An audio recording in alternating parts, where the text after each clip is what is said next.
Have you ever been told you were wise for your age? Not as praise, but like people expected you to understand things that scared them.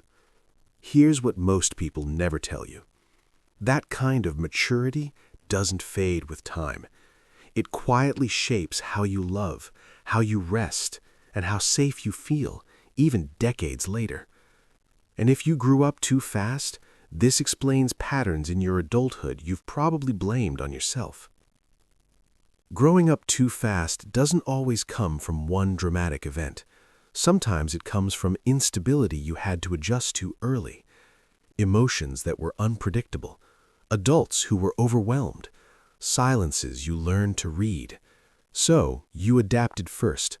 You learned when to stay quiet, when to step in, when not to add more weight to the room. While other kids were learning how to play, you were learning how to monitor. You didn't become mature, you became alert. Psychology calls this parentification, when a child takes on roles meant for adults. But that word is too neat. What it really means is this: your nervous system learned that safety depended on you holding things together. So you learned control before comfort, responsibility before rest, awareness before play. At the time, this felt normal. As an adult, it explains things you've probably struggled to name, like why slowing down feels uncomfortable, why rest makes you restless, why asking for help feels heavier than just doing it yourself. Because somewhere in your body, there's still this belief: if I stop, something falls apart. This shows up most clearly in relationships. You're often the reliable one, the steady presence, the emotional anchor. Maybe you're the one who listens during a breakup, or the one who stays calm during conflict, even when it hurts you. And slowly, without realizing it, being useful starts to feel like being loved. That's why emotionally unavailable people can feel familiar, not exciting, familiar. Consistency can feel strangely unsettling, like you're waiting for the moment you'll be needed again. Control shows up too, not as domination, but as outcome control. You plan conversations before they happen.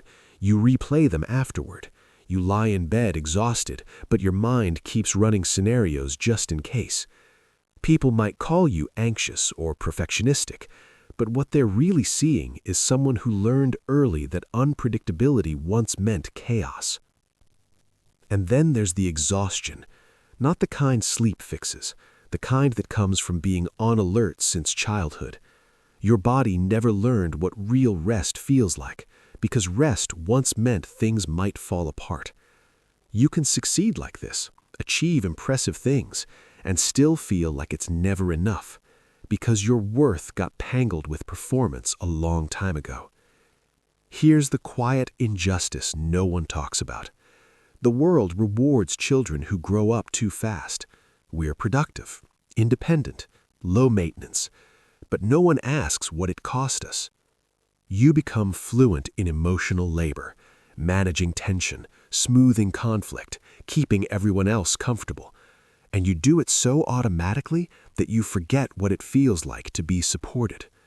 You can be surrounded by people and still feel completely alone. Not lonely, unseen. So how do you heal something that doesn't feel dramatic enough to call trauma? You start by telling the truth.